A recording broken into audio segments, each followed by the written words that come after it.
बिस्मिल्लाहिर्रहमानिर्रहीम। अस्सलाम वालेकुम नाज़रीन, दुनिया न्यूज़ पर आप देख रहे हैं प्रोग्राम नुक्ता नज़र। मैं हूं आपका मेज़बान मोहम्मद अजमल जामी। स्टूडियोज़ में तशरीफ़ रखते हैं जनाब मुजीबर रहमान शामी साहब। सुप्रीम कोर्ट ने आज खुद नोटिस लिया था, क्या हुआ, क्या रिमार्क्स दिए, क्या अहकाम जारी किए हुकूमत के लिए, वो प्रोग्राम का हिस्सा बनाएंगे।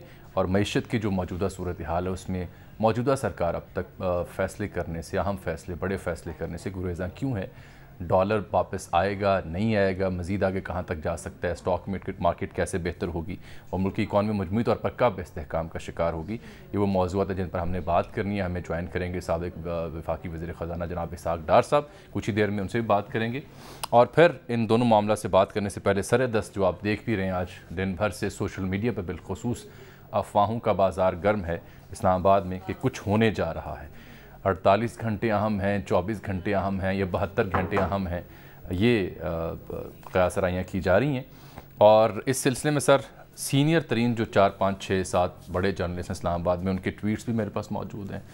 दो ख़बरें इन मामला पर बात करने के लिए डॉन अखबार का इदारी है, बड़ा अहम इदारी, उन्होंने लिखा है टू बी और नॉट टू बी।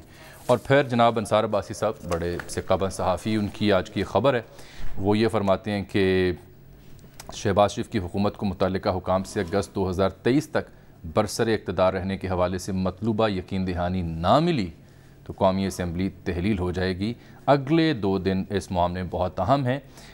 या तो आपको तेल की कीमतों में इजाफे की खबर मिलेगी या फिर कौमी असम्बली तहलील हो जाएगी। हुकूमत ने एक इक़दाम तो किया है ना कि जो लग्जरी आइटम्स हैं उनकी इंपोर्ट पे पाबंदी लगाई है। और मरियम औरंगज़ेब साहबा का कहना यह है कि इससे कुछ 6 अरब डॉलर जो है ना वो कमी वाक़ होगी हमारी दरामदात में। तो ये एक इक़दाम ऐसा है जो मैं समझता हूँ कि बड़ा बेहतर इक़दाम है, अगरचे ताख़ीर से हुआ।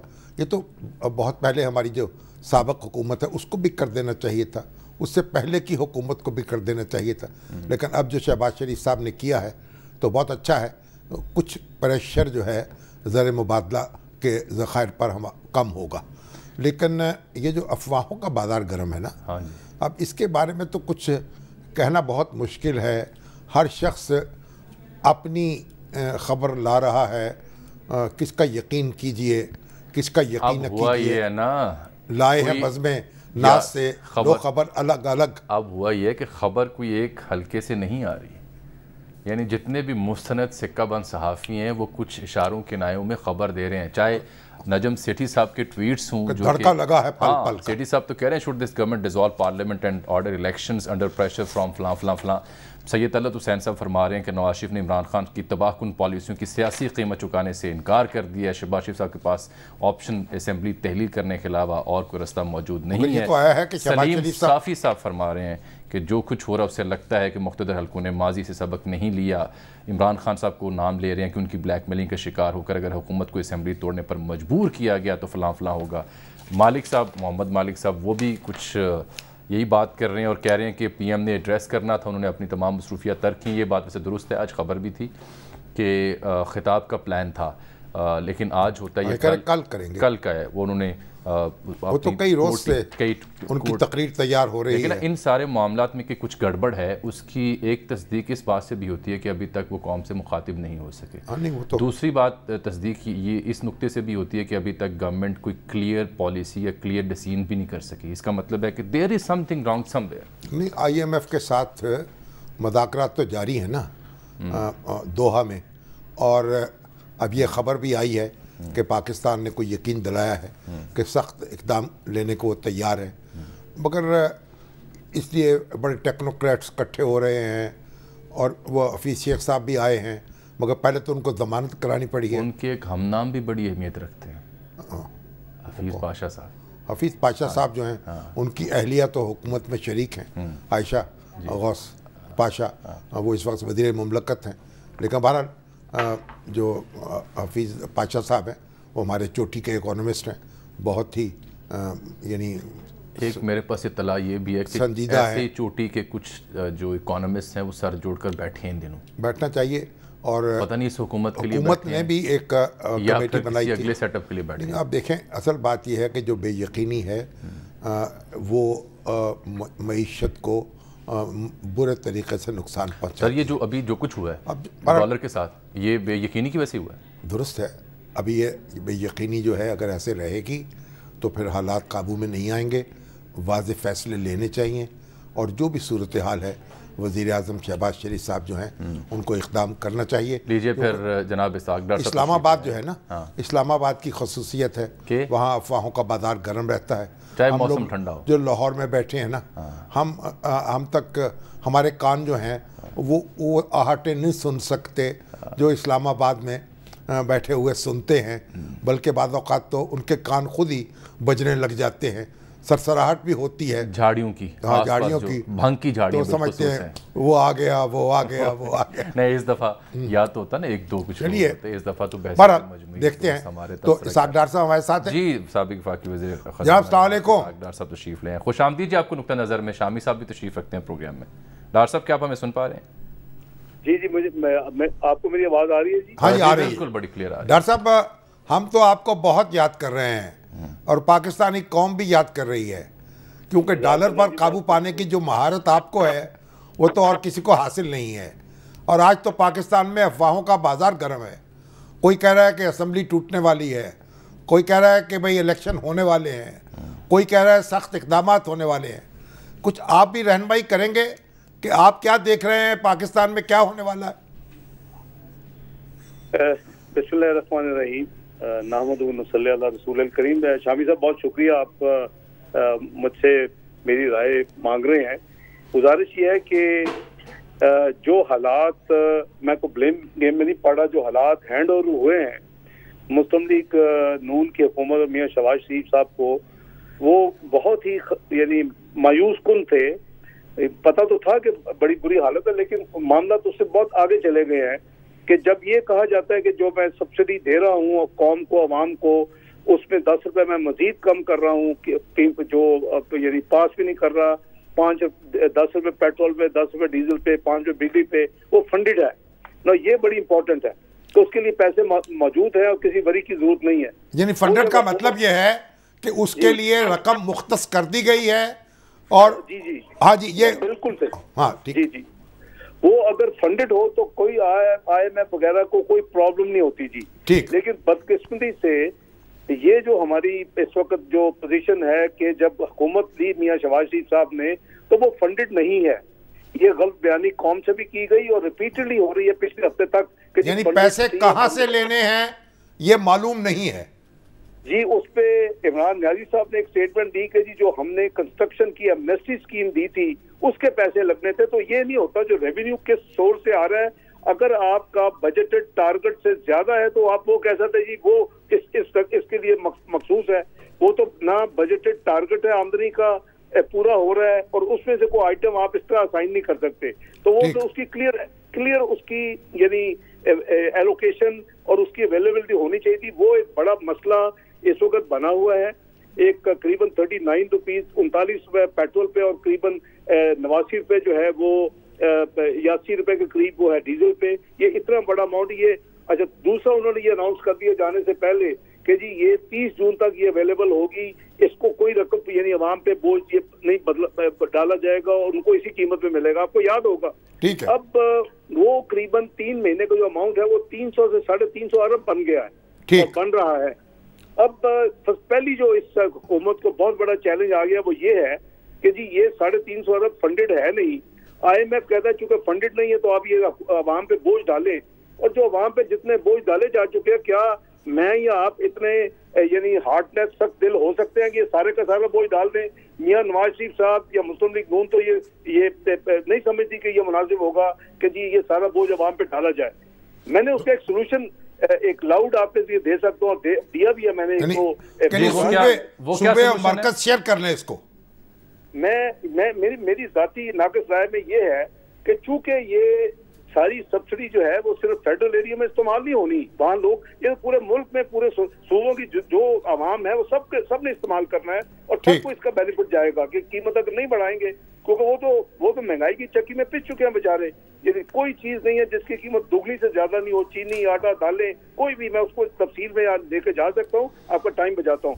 तो ये जो आमदनी की जो तकसीम होती है सूबों में और वफाक में, इसका बेहतरीन हल ये है कि 3.5 जो महीने हैं रफली जिसकी ये सब्सिडी की हम बात कर रहे हैं, करीबन 300 से 350 अरब एग्जैक्ट जो नंबर बनेगा, ये वफाक और सूबे आपस में जिस तनासुब से आमदनी शेयर करते हैं उसी तनासुब से इस बोझ को उठा लें, जिसका मतलब ये होगा कि करीबन अगर 300 अरब है तो ये 120-125 अरब वफाक उसका बोझ उठाएगा और जो सूबे हैं वो बकाया जो 180 अरब है वो सूबे बोझ उठाएंगे। अब इसका मतलब ये होगा कि आप ये काइंडली माइंड में जरूर रखें कि जो हुकूमत गई है वो पाकिस्तान का बदतरीन बजट डेफिसिट यानी माली खसारा छोड़ के गई है।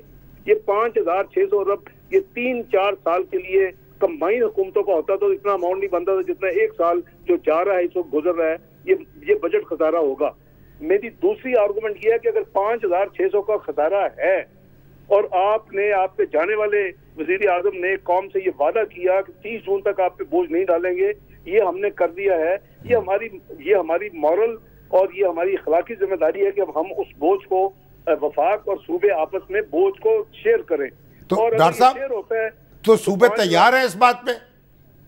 तो जाहिर है जी कोई भी किसी का दिल तो नहीं करता, लेकिन अगर मैं हाइपोथेटिकली कि अगर सूबे नहीं मानते, लेट्स से खैबर पख्तूनख्वा में उनकी हुकूमत नहीं मानते, फिर जो वफाक है वो अपना हिस्से का जो उसका करीबन 40% बनता है इन कीमतों का वो डाले, वो उतनी कीमत और बाकी जो है जो कि केपी के हिस्से में आती है वो फिर उतनी कीमत उस सूबे के लिए बढ़ा दे। देखे ना, ये तो नहीं हो सकता कि और सिंध और पंजाब भी अपने हिस्से के पैसे अदा कर सकते हैं। वो सारे कर सकते हैं जी। सूबों का सरप्लस है, सूबे देखे ना, ये हमारे लिए कोई मगर सिचुएशन नहीं। डॉक्टर साहब ये IMF को कबूल होगा ये फार्मूला? जी IMF को कबूल होना चाहिए जी। वो जब अपने हम वसाइल को मुख्तस कर रहे हैं इस काम के लिए और सूबों के डिपॉजिट एक्सपेक्टेड है करीबन 500 अरब, तो उसमें से अगर सूबे 180 अरब इस काम के लिए अवाम के लिए खर्च करते हैं, देखिए कोविड भी था ना जी, तो बड़े दुनिया के मुल्कों ने लोगों की अपने कंपनीज की अवाम की सैलरीज तक जो है जो एम्प्लॉइज थे उनकी 70% दी। ये तो आपके देखे ना, अगर आपके और जरदारी साहब के दरमियान ये बात तय हो जाए तो ये तय हो जाएगी, इसमें क्या बात है? मैं तो समझता हूँ होनी चाहिए। और ये और इस दौरान आपके पास जो बाकी वक्त है 30 जून तक, आप इसको फिर आगे स्ट्रेटेजाइज करें क्या करना है। एक बड़ी बदकिस्मती ये है कि जो हमारा फ्री फॉल जो करेंसी की हो रही है वो एक इलादा बोझ है। 1 रुपए से हमारा 130 अरब का कर्जा बढ़ जाता है 1 रुपया लिए बगैर, और वो एक नफसियाती जो एक माहौल बन गया है, जो मार्केट जैसा रिएक्ट कर रही है, क्योंकि उनको ऐसे फैसले जो है एक अच्छा काम जो हो गया है, मैं समझता हूँ कि बहुत ही अच्छा हुआ है कि कुछ जो नॉन इम्पोर्टेंट जो है आइटम जिनकी जरूरत नहीं है उनको असेंशियल नॉन असेंशियल कमोडिटीज को इन्होंने उन पर पाबंदी लगाई है। जो यानी जो बहुत लग्जरी गुड्स हैं जो बहुत अमीर तरीन लोगों की हैं उसके ऊपर रेगुलेटरी ड्यूटी ये चीजें करनी होती हैं जी। हमने 2013 में की थी, तो 2013 में आए थे तो आपको याद होगा कि मैं आपको 98-99 की वो पाबंदियां नहीं गिनवा रहा, बैनुल कौमी जो एटमी दबाकों के नतीजे में लगी थी, उस वक्त भी हमने मैनेज किया था। ये मैनेज करनी होती है, चीजें मैनेज हो रही हैं, लेकिन बदकिस्मती से मैं समझता हूँ कि ये जो हमारा रुपए का फ्री फॉल है ये इसकी रियल वैल्यू नहीं है। ये 200 रुपए का डॉलर नहीं होना चाहिए, लेकिन ये अगेन चंद स्पेकुलेटर्स होते हैं। अपनी स्टेट को अपनी रिच इस्तेमाल करनी चाहिए, स्टेट बैंक को अपना डॉक्टर साहब डॉलर कहां तक पीछे आ सकता है और कब तक पीछे आना शुरू होगा? हेलो, बिल है ट्रेजरी बिल जिसे कहते हैं, जो अपने वो खसारे को करने के लिए कर्जा उठाते हैं, वो 15% पे उनका रेट चला गया है। जब हमने छोड़ा 6.25% था, शामी साहब 1% बढ़ने से करीबन 200 से 250 अरब पाकिस्तान के ऊपर सालाना बोझ पड़ता है, 200 से 250 अरब।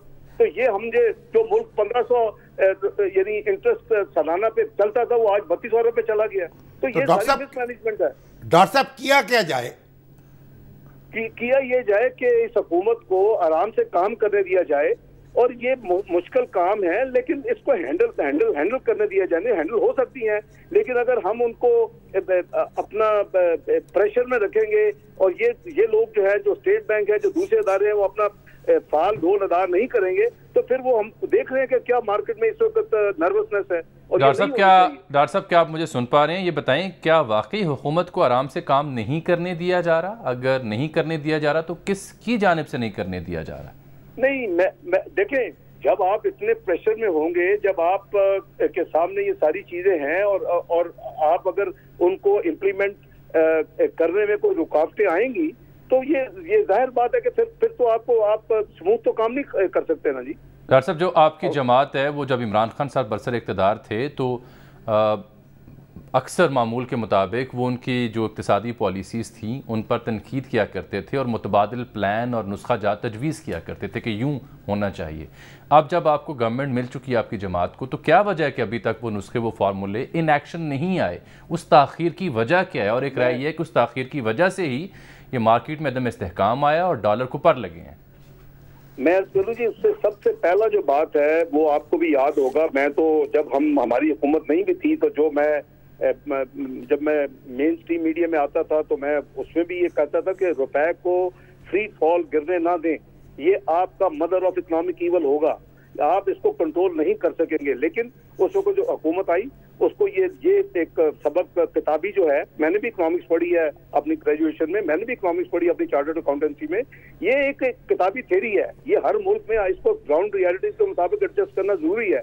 वो उन्होंने फ्री फॉल छोड़ा कि ये एक्सपोर्ट्स आसमान पे चली जाएंगी, लेकिन एक्सपोर्ट्स नहीं गई और हमने देखा कि 20 अरब डॉलर का पाकिस्तान को नुकसान हो गया इस रुपए को फ्री फॉल छोड़ने पे। 115 रुपए पे मुस्लिम लीग नून की हुकूमत ने छोड़ा और इमरान नज़ीर साहब की आखिरी 189 पे था, तो उसका जो 4000 अरब का जो कर्जों पे बोझ पड़ा 20 अरब डॉलर। लेकिन शामिल साहब एक इसी मामले में इजाजत दें, डॉक्टर साहब ये देखें ना, वो तो पिछली हुकूमत का बता रहे हैं ना, यहाँ तो महीने डेढ़ के अंदर अंदर जो है वो 17 रुपए 7 पैसे डॉलर ऊपर गया है, तो ये तो इस हुकूमत ने से फ्री फॉल करने दी। ये हमारी बदकिस्मती है ना जी, ये प्रोफेशनल डिसऑनेस्टी है। जब ये लोग ये स्टेटमेंट देते हैं, आप unfortunately with all due respect आप उसको बाय कर लेते हैं। ये 70 रुपए कैसे हुआ जी? ये तो 10 रुपए कुछ पैसे हुआ। 189 पे इमरान खान ने आखिरी दिन छोड़ा। अगर मुस्लिम लीग नून के प्राइम मिनिस्टर ने ओथ लेते ही एक नफसियाती तौर के ऊपर मार्केट्स ने 7 रुपए 8 रुपए डॉलर को कम किया, तो वो तो क्रेडिट हमारा है ना, वो तो आप पिछली हुकूमत को नहीं दे सकते। तो आप इसको 189 से काइंडली कंपेयर करें, आप इसको 182 से मत कंपेयर करें। तो उस हिसाब से 17 रुपए नहीं है, ये 10 रुपए है। लेकिन जाहिर है कि अभी कल आपने जो को फैसले किए हैं, आज उसको इम्प्लीमेंट हुई है, नॉन एसेंशियल आइटम्स को बंद किया जा रहा है, ये सारी चीजें हमें करनी पड़ेंगी। और ये सारी चीजें, पर ये जो 4 साल का जो एक मलबा है, जो 4 साल की मुआशी तबाही है, वो हुजूर 1 महीने में तो ठीक नहीं हो सकती। वो इसके लिए टाइम लगता है। हम 13 में आए थे, Pakistan macro economic unstable country declare हुआ था। पाकिस्तान किसी को नहीं पता था इलेक्शन किसने जीतने हैं। जनवरी फरवरी 2013 में इंटरनेशनली डिक्लेयर था कि 7 महीने में ये मुल्क मैक्सिमम डिफॉल्ट डिक्लेयर करेगा। कि आपका डिफॉल्ट हुआ नहीं, बिकॉज वी मैनेज रुपए को हमने सीधा किया, हमने इकोनॉमिक मैनेजमेंट की, मॉनेटरी पॉलिसी को सीधा किया, इंटरेस्ट रेट को नीचे लाया, इन्फ्लेशन को नीचे लेना शुरू कर दे। तो उसके नतीजे में आपकी इकोनॉमी अल्लाह के फजल से ना आपने डिफॉल्ट किया और करते करते 2016 में आप 3 साल में वहां पहुंच गए जहाँ पाकिस्तान ग्लोबल जो रिपोर्ट है प्राइस वाटर हाउस की, उसने कहा जी Pakistan will now join in 2030 G20। आपकी 18वीं मईशत बनने जा रही थी। आज 4 साल की तबाही के बाद आज आपकी मईशत जो प्रोजेक्ट हो रही है 54th economy in 2034। Is it not a matter of serious concern for us? ये हमें तो उसका बरी करनी चाहिए कि हमने 4 साल में पाकिस्तान को लाके खड़ा कर दिया। नहीं, ये बिल्कुल दुरुस्त है आपकी बात, लेकिन मसला ये है कि अब जो बेयकीनी पैदा हो गई है कि वक्त आपके पास है, वक्त आपके साथ है, ये वक्त आपके अगेंस्ट है। देखें जी, मैं जाहिर है कि मैं ग्राउंड पे तो वहां नहीं हूँ इस वक्त और अपना ये शहबाज शरीफ साहब इससे डील कर रहे हैं, लेकिन मैं समझता हूँ कि वक्त होना चाहिए। पाकिस्तान को हमें सबकी जिम्मेदारी है कि जिस भंवर में हमने 4 साल में फंसा दिया है उसको हम निकाल लें। उस वक्त कहते थे, मैं आपको छोटी सी मिसाल देता हूँ शामी साहब, हमने 1984 का कंपनी एक्ट जो है 1.5 साल लगा के पाकिस्तान को 20,000 कंपनी एक्ट दिया, बिगेस्ट लेजिस्लेशन, और उसमें इमरान नियाज़ी साहब ने आगे आंखें बंद करके 15 अजीब किस्म की तफसील में नहीं जाता अमेंडमेंट्स कर दी। मैंने शोर मचाया, रीलॉक किए, मैंने आर्टिकल लिखे। उसके नतीजे में नियाज़ी साहब की प्रेस में प्रिंट हुआ कि ये मुझसे ये क्या किसने काम करवा लिया। भाई आपने आंखें बंद की थी जब आपने वो अमेंडमेंट अप्रूव की। 14 आउट ऑफ 15 इन्होंने वापस ली। एक जो डिसेबल्ड के लिए था वो नहीं ली, बाकी 14 वापस ली। ये शो करता है कि उनका काम करने का कितना सीरियसनेस थी। और उन्होंने किस तरह काम किया है। तो यही हाल इनका, हमने स्टेट बैंक में ऐसी चीजें कर दी हैं, लॉ में अंडर प्रेशर ऑफ IMF। भाई कौन है IMF? हम कोई बेकारी है IMF के?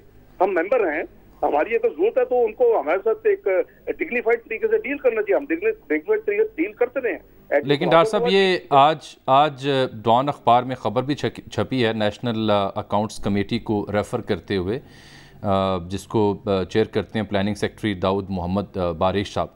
उन्होंने कहा है जी कि जो एक्सपेक्टेशन थी ग्रोथ रेट की वो 6% के आसपास थी 21-22 में, और ये सेकंड हाईएस्ट होती प्रोजेक्शन ऑफ लास्ट 4 ईयर्स। तो हमारी भी 6.1% है जी। आपने तो इम्प्रूवमेंट देनी है ना। हमने शुरू किया लेस देन 3.6% पे, हम तो बढ़ाते बढ़ाते ग्रेजुअल होता है ना जी। We took it to 6.1%। हमने अपना जो इन्फ्लेशन थी उसको हमने नीचे लाना था। We brought it to 2% Asia खुदरी की चीजों की इन्फ्लेशन एनुअल। हमने जो नॉर्मल जनरल इन्फ्लेशन थी उसको हम हमारे से पहले 5 साल एवरेज 12% सालाना थी, हमने उसको 4% से लाके खड़ा कर दिया। हमने इंटरेस्ट रेट को 5.25% पे, जब मियां नवाज शरीफ जब मैं थे हमारे जाने के बाद जो आखिरी 6 महीने थे उसमें वो 6.25% थे। डॉक्टर साहब आप ये बताएं, डॉक्टर साहब बताएं, कुछ आइंदा की खबर देना कि लोग मुतमईन हो जाएं कि मामला दुरुस्त होने जा रहे हैं। देखिए, मैं तो एक प्रोफेशनल और टेक्निकल बंदा हूं। मैं तो समझता हूं कि ये पाकिस्तान में रेजिलियंस है, पाकिस्तान में ये जान है। हमने देखा है कि मुआशी बदतरीन पाबंदियां पाकिस्तान को एटी धमाकों के नतीजे में लगी, हमने सर्वाइव किया और अल्लाह के बल से 69 रुपीज से $52 पे आया। हमने देखा कि 114 रुपए से मार्केट में और 111 स्टेट सेंट्रल बैंक में। जब हमारी हुकूमत आने के 6 महीने के अंदर अंदर हुआ, शेख रशीद साहब ने कहा मैं अगर 100 से नीचे आ जाए तो मैं इस्तीफा दे दूंगा, सियासत छोड़ दूंगा, वो हुआ। इसका मतलब इस मुल्क में काम हो सकते हैं और इसके लिए टाइम चाहिए होता है। वो टाइम, डॉक्टर साहब आप बार बार टाइम का जिक्र कर रहे हैं। लंदन में भी वज़ीर आज़म मौजूद थे, काबीना भी थी, आप भी थे, मुशावरत हुई। क्या तय पाया आपकी पार्टी और इत्तेहादियों के बीच में? क्या बाकी मानदा मुद्दत पूरी करनी है या जल्द इंतखाब के लिए जाना है? नहीं, हमने जाहिर है कि हम जो ये जो इत्तेहादी हैं, ये मियां शहबाज शरीफ साहब अपने इत्तेहादियों के साथ मिलकर, देखिए हम अकेले नहीं है, ये काइंडली माइंड में जरूर रखे कि 11 पॉलिटिकल पार्टीज हैं, उसमें जरदारी साहब भी हैं, मौलाना साहब भी हैं।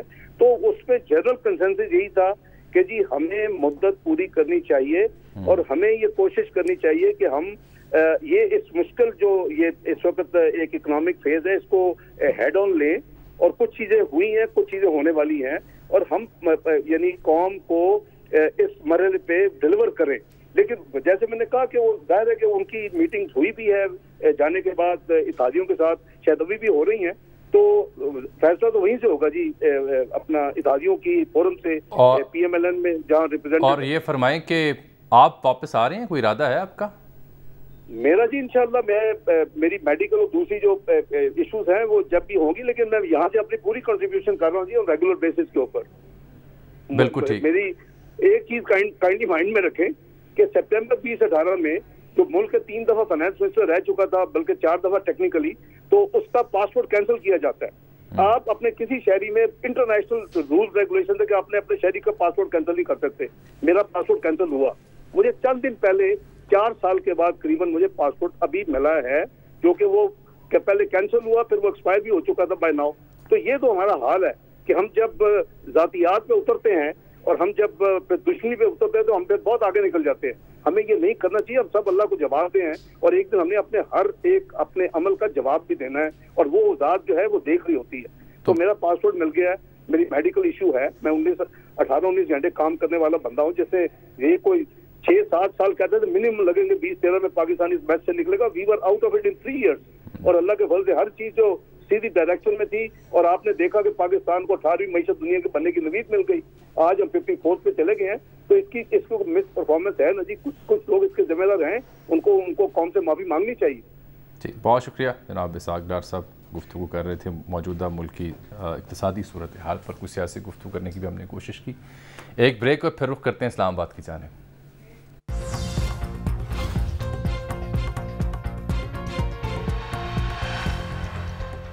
वेलकम बैक नाज़रीन, हम अर्ज़ कर रहे थे इस्लामाबाद में अफवाहों का बाज़ार गर्म है। कई सीनियर सहाफ़ी कई खबरें और क़यास रईयाँ और प्रेडिक्शंस और टाइम लाइन्स दे रहे हैं। यूँ मालूम होता है कि all is not well there in the capital. तो मोहम्मद मालिक साहब से हमने रब्ता किया, फरमा रहे हैं कि big hurdle going on in the PM, बड़ा इकट्ठ हो रहा है और तमाम मसरूफियात कैंसिल कर दी हैं प्राइम मिनिस्टर ने। Same page, no longer the same page. Sir Sethi साहब के भी ट्वीट मैंने देखे हैं, मालिक साहब आप खुशामदीद कहते हैं, सलीम साफ़ी साहब भी, तलत हुसैन साहब भी, और इंसार बाज साहब की स्टोरी, फिर डॉन अखबार का इदारिया भी आज का कल का हमने देखा। उससे तो ये लगता है कि ऑल इज़ नॉट वेल। आपने ये भी फरमा दिया कि same page, no longer same page. क्या खबर है, खैर की खबर है या कुछ होने जा रहा है? नहीं, खैर की खबर तो नहीं, बड़ी सख्त टेंशन है इस्लामाबाद में। देखिए आज प्राइम मिनिस्टर ने पहले अपनी बड़ी इंपॉर्टेंट शेड्यूल मीटिंग कुछ फॉरेन एम्बेसडर्स के साथ की, और कुछ ऐसे एम्बेसडर ऐसा भी था जिसकी अपॉइंटमेंट आप कैंसिल ऐसे नहीं करते। फिर सुबह एक 8 बजे मीटिंग हुई, फिर एक और मीटिंग हुई। फिर आपने आज असद उमर साहब का स्टेटमेंट भी सुना होगा जहाँ उन्होंने खुल के कहा है कि फैसले करने वाले कान खोल के सुन लें, और अगर सख्ती हुई तो ये होगा वो होगा। वहाँ पर उन्होंने मुफ्ती साहब की भी एग्जाम्पल दी कि बंद कमरों में फैसले हुए थे, तो क्लियर इंडिकेशन थी कि उन्होंने फौज को और इन लोगों को क्लियर वार्निंग दी है। फिर आपने जो सुप्रीम कोर्ट के 2 फैसले देखे हमारे मुल्क में अदालती फैसले वो कहते हैं पॉलिटिकल वेदरकॉक की तरह देखें। वो 2 फैसले आपने देखे, दोनों कंट्रोवर्शियल फैसले हैं, लेकिन उनका बेनिफिशियरी जिसमें आपको नजर आता है वो भी नजर आता है। फिर इश्यूज हैं जो रिलीफ ये मांग रहे हैं, गारंटी सॉर्ट ऑफ मांग रहे हैं एस्टेब्लिशमेंट से कि अगर हम ये गारंटीज देंगे तो हम सख्त फैसले करेंगे, चाहे इकोनॉमी के हो, लॉन्ग टर्म हो, चाहे IMF हो, दूसरा हो।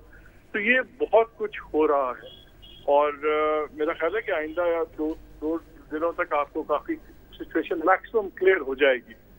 और अगर आज आप देखें मालिक साहब, क्या ये बात दुरुस्त है, क्या ये तासुर दुरुस्त है कि जो गारंटीज़ या यकीन दहानियाँ मांगी जा रही हैं वो असल में दस्तयाब नहीं हो पा रही?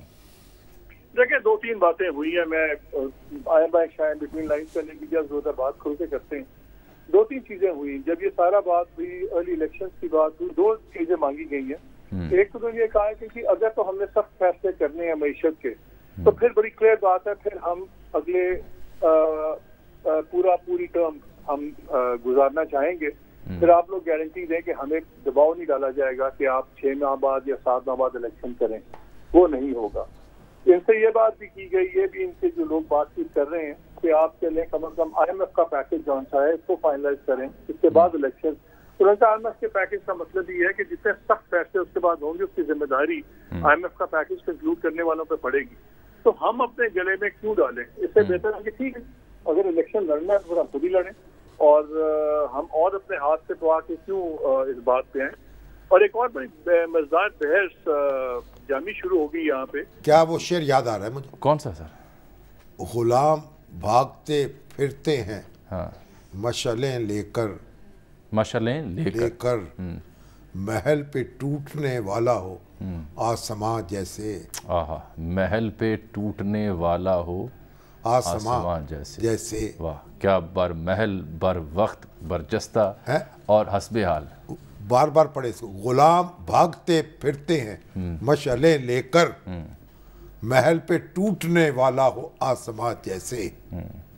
लाइन कट गई? लाइन आ रही है, लाइन आ रही है, क्योंकि बड़ी अहम वो बात कर रहे थे। देखें, इस बात की समझ आती है कि अगर IMF पैकेज की मंजूरी करवानी है तो उसके बदले में सख्त फैसले लिए जाएंगे। उसका मतलब मेरे अगर बाकी मानदा मुद्दत पे इक्तफा होता है, यकीन दहानी मिलती है, फिर भी समझ भाई मेरे जो क़यादत होती है ना, हाँ, वो यकीन दहानियों पे नहीं चलती। तो क़यादत की कमजोरी का क़यादत अपनी ताकत पे चलती है। क़यादत की कमजोरियां आश्कार हो रही है ना, अपने ऊपर एतमाद करती है, अपने खुदा पे एतमाद करती है। चले फिर मुझे ये कहने दीजिए कि आज आपने वो बात कह दी जो हम मुंतजिर थे, इसका मतलब है क़यादत की कमजोरियां खुल के सामने आ रही। उठ बांध कमर क्या डरता है, फिर देख खुदा क्या करता है। अगर क़यादत मजबूत होती तो ना ये डिले आता महीने डेढ़ का, फैसले करने पड़ते हैं, नहीं किए ना, इसका मतलब और ये नहीं है कि आप मुझे फलानी गारंटी लिख के दे दें, मुझे तावीज़ लिख के दे दें, मुझे ये फलाना नुस्खा लिख के दे दें। नुस्खों से कुव्वत नहीं पैदा होती, नुस्खों से कुव्वत नहीं पैदा होती। हमारा तो चौक यतीम खाना नुस्खों से भरा पड़ा था। ये अब गौर कर लें, कोई गारंटी नहीं दे सकता। मैं तो हर जगह कंफ्यूजन देख रहा हूं, है ना, मेरे मुंह में खाक। मैंने 1970, 71, 72 में जो देखे हैं मंजर वो मुझे नजर आ रहे हैं। मालिक साहब वो तवाइफुल मुलूकी, ये मालिक साहब वो दो अब नुक्ते सुप्रीम कोर्ट सुओ मोटो ले रहा है। हाँ। जो फैसले हुए नहीं है उनका ट्रांसफर क्यों हो रही है, पोस्टिंग क्यों हो रही है? ओ भाई, यहां ट्रांसफर कर करके लोगों की मत मार दी गई। यहां जनाब बशीर मेमन साहब के इंटरव्यू आए। हम कहां जा रहे हैं? मालिक साहब बताएं तो सही, आप क्या कहते हैं? ये बात भी एक अधूरी रह गई थी आपकी, दो बयान बताएं ना, आप देख क्या रहे हैं? सर देखें, बिल्कुल अब दीवार पे क्या लिखा है? सर दीवार पे तो ये लिखा है कि जिसको कहते हैं ना कि ब्लिंक करना। मुझे लगता है कि इमरान खान के प्रेशर से एक तो जुडिशियल आंखें कुछ ब्लिंक कर गई, कुछ एस्टैब्लिशमेंट की आंखें भी ब्लिंक कर रही हैं। तो इस वक्त तो ये हालात ये नजर आ रहे हैं। अब सारा फैसला शानी साहब, अब PMLN की टॉप की आदत का आपस की जो बात हुई थी लंदन में भी, यहाँ भी, अब इन लोगों को फैसला करना है कि क्या ये सख्त फैसले करके बैठ जाएं और रिस्क लें, फिर इनको टकराओ एस्टैब्लिश से भी होगा, ताकि फिर अगर ये फैसले सेट करते हैं और मेजर्स अनाउंस कर देते हैं इकोनॉमिक, तो फिर इनके पास कोई चारा नहीं सवाल कि ये पूरी अपनी टर्म करें। लेकिन बहुत सख्त इनमें बहस चल रही है। आज की मीटिंग में भी डिस्कशन हुआ है और ये चीज बड़ी क्लियर हो गई है। ये मांग रहे हैं कि अगर सिक्योरिटी कमेटी में जितने लोग शामिल हैं, उसका आपको भी पता है, मुझे भी पता है कि किसकी बात कौन उसमें सबसे इम्पोर्टेंट है, कि अगर सारी सिक्योरिटी कमेटी के शामिल लोग ओनरशिप लें सख्त इकोनॉमिक फैसलों में, तो फिर ये लोग करेंगे, वरना ये लोग नहीं करेंगे। और फिर हो सकता है कि आप कि ये सख्त फैसले किए बगैर। बहुत शुक्रिया जनाब मोहम्मद मालिक साहब, कीमती वक्त का एक ब्रेक। ये यकीन दहानियाँ, ये जमानतें, ये गारंटियाँ, ये जिंदगी की नवीद नहीं देती। ठीक है, आपकी कमजोरी को आश्कार करती हैं। एक ब्रेक नाज़रीन।